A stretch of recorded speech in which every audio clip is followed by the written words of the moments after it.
प्रणाम, सादर नमन परम प्यारे राम, परम पूज्य गुरुजन, परम दिव्यात्माएं और आप सबके मंगल आशीष लिए परमेश्वर कारण कृपा करके अपने श्री चरणों में लेके आए हैं। उनका बारंबार धन्यवाद, अनंत अनंत अनंत बार धन्यवाद, अनंत बार धन्यवाद गुरुजनों की अकारण व असंख्य कृपा कि वे इस समय श्रीमद् भगवद गीता जी के लिए लेके आते हैं और अपने श्री चरणों में बिठाते हैं और उनका अनंत अनंत अनंत अनंत से भी अनंत धन्यवाद। हम हैं पेज 120 पर और हमारा श्लोक चलेगा 14वें श्लोक पे हम जाएंगे। हमने 13 पूर्ण कर लिया था और महाराज ने हमें बता रहे थे कि किस तरह सारे सृष्टि एक दूसरे में पिरोई हुई है और एक दूसरे से लिंक्ड है और कैसे एक दूसरे के साथ ही जगत चल रहा है। सारा जगत परोपकार रूप यज्ञ के सूत्र में ही पिरोया हुआ है। देखिए, सब प्राणी अन्न से उत्पन्न होते हैं। खाद्य वस्तुएं वर्षा से होती हैं, वर्षा यज्ञ से हुआ करती है, यज्ञ कर्म से होता है।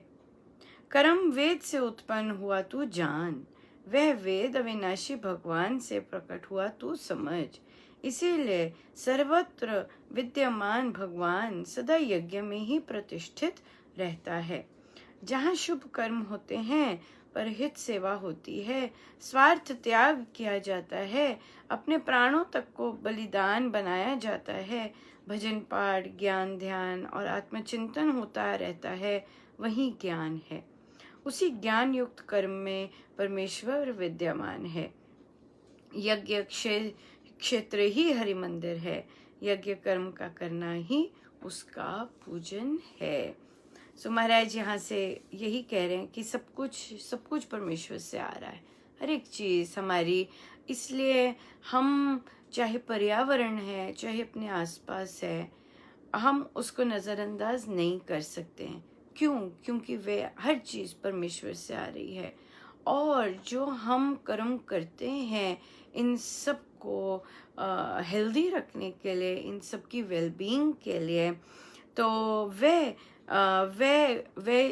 कर्म यज्ञ ही है, वह कर्म यज्ञ ही है। एक क्वेश्चनर एक बच्चे ने तैयार किया और उस बच्चे ने उस क्वेश्चनर में लिखा, क्या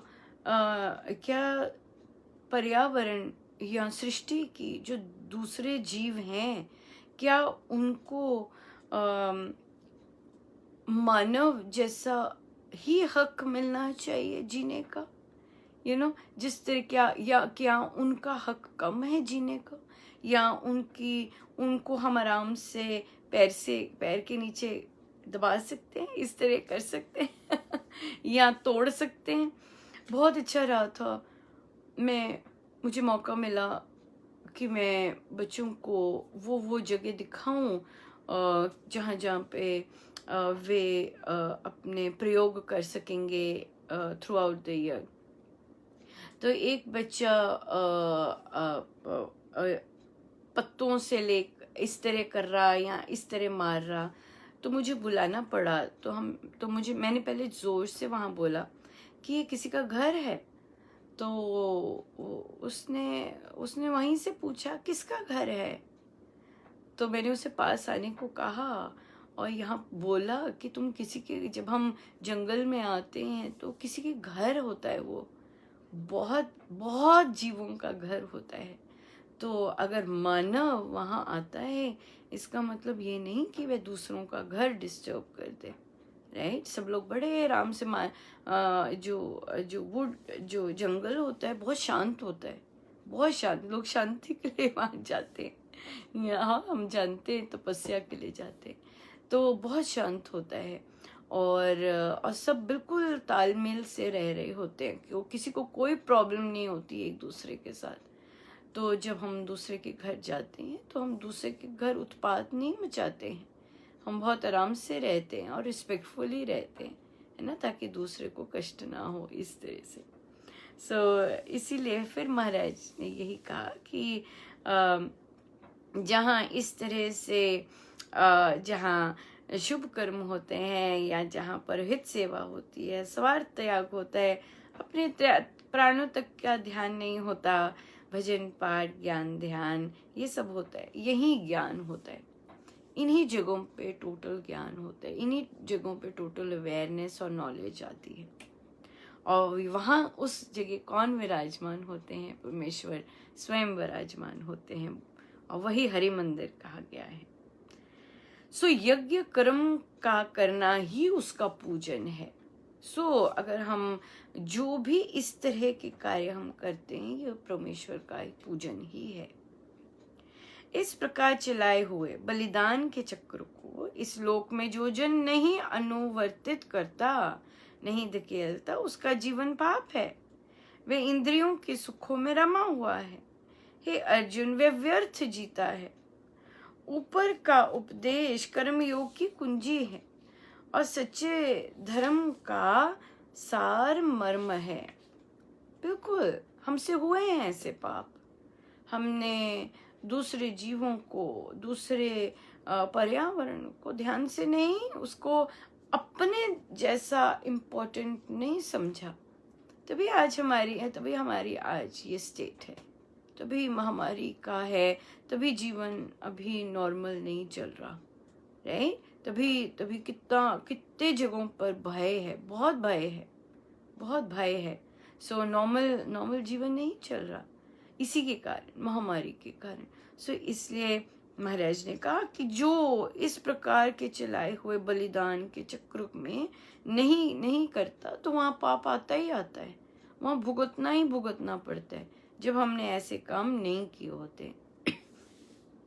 और वो व्यर्थ जीता है। सो कर्मयोग की कुंजी है। महाराज ने कहा ये सारा जो उन्होंने अभी एक्सप्लेन किया, ये है, ये कर्मयोग की कुंजी है और सच्चे धर्म का सार मर्म है, सच्चे धर्म का सार मर्म है।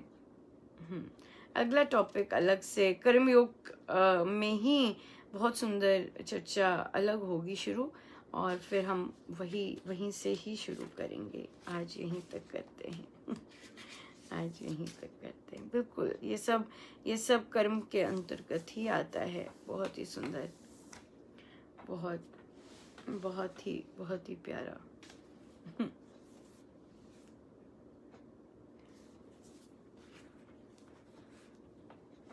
ये सब इसके अंतर्गत ही आता है कर्म।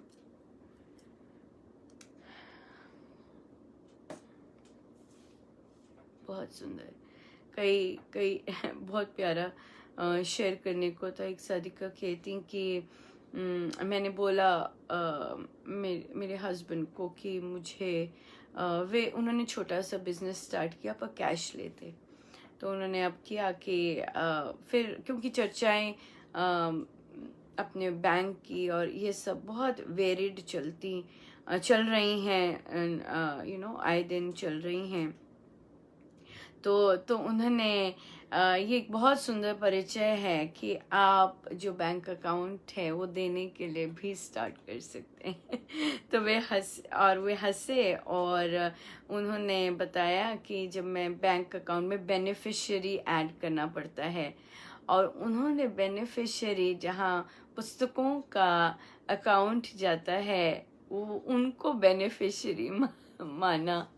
सो आई वॉज रियली टच्ड, और कि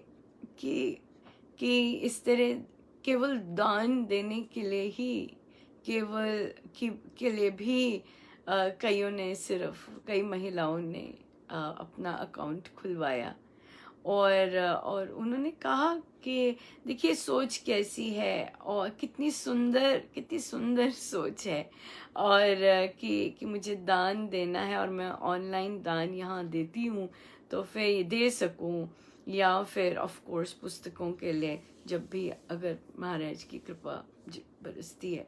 पर हमारा ऐसे प्रोजेक्ट्स तो चल ही रहे होते, तो उन्होंने वहाँ बेनिफिशियरी बनाया। ये गुरुजनों का ही है टोटल ये जो चल रहा है।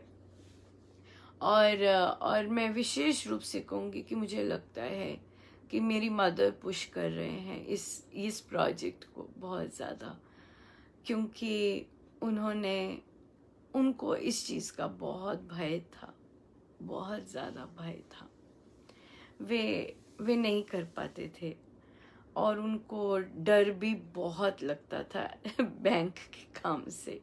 उन्हें यही लगता था मैं अकेली रह जाऊंगी, मैं किससे पूछूंगी, मैं कैसे करूंगी, मुझे नहीं आता। जबकि मेरे पापा बहुत बार उन्हें समझाते, लेके जाते, पर उनको वो भय था, वो भय वो कम नहीं कर पाई थी अपना बैंक का करने का।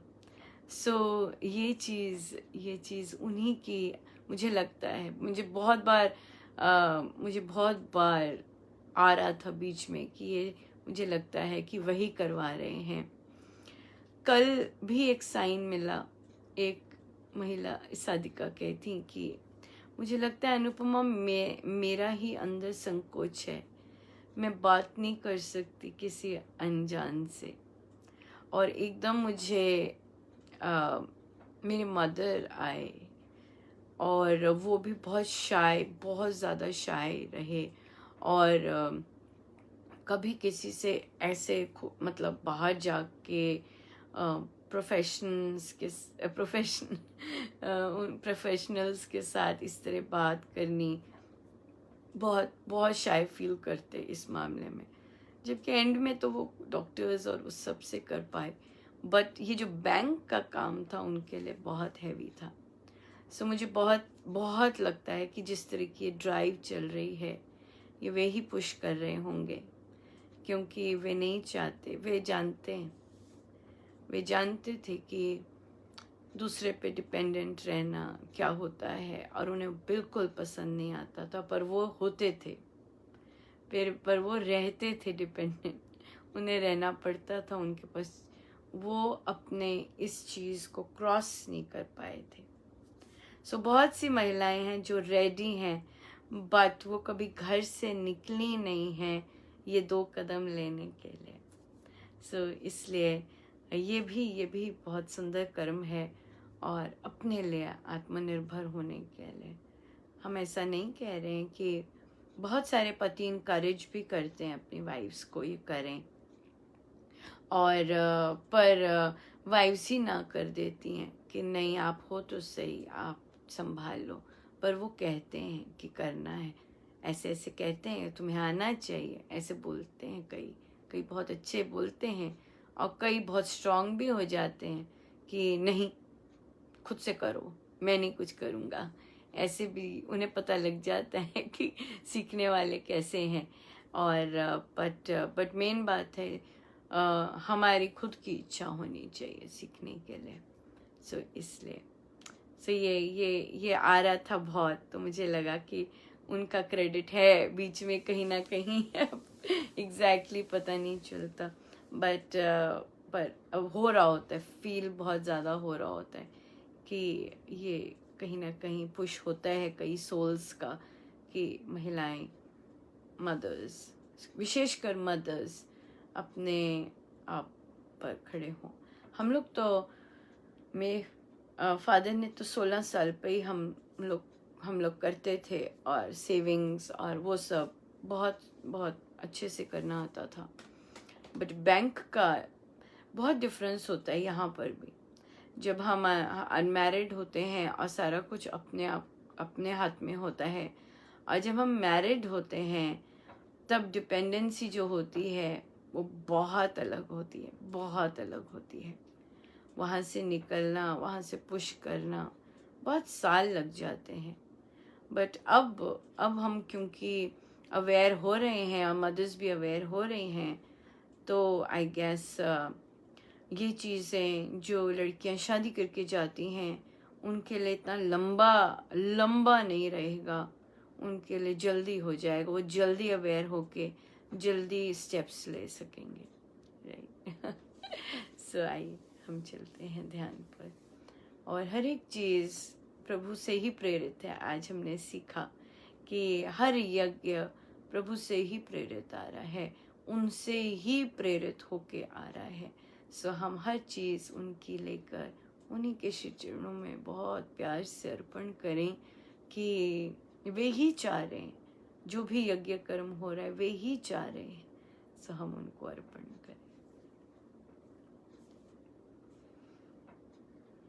हम सीधे होके बैठे हैं, अपने प्रभु अपने गुरुजनों के श्री चरणों में बारंबार नमन, अनंत बार नमन।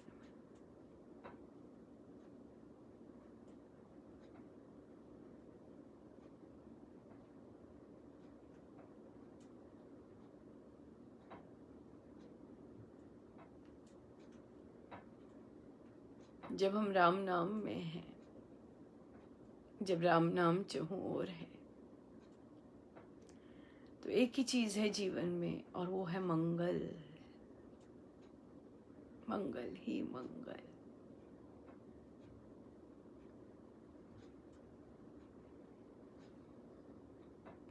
मंगल ही मंगल।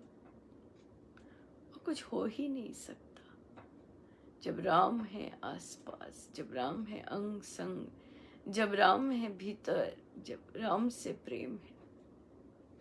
एक ही शब्द, मंगल, केवल मंगल।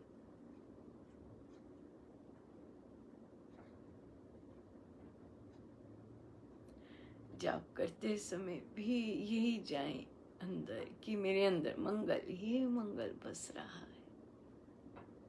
ध्यान करते समय भी हम यही करें कि इस राम नाम से मेरे अंदर मंगल ही मंगल बस रहा है।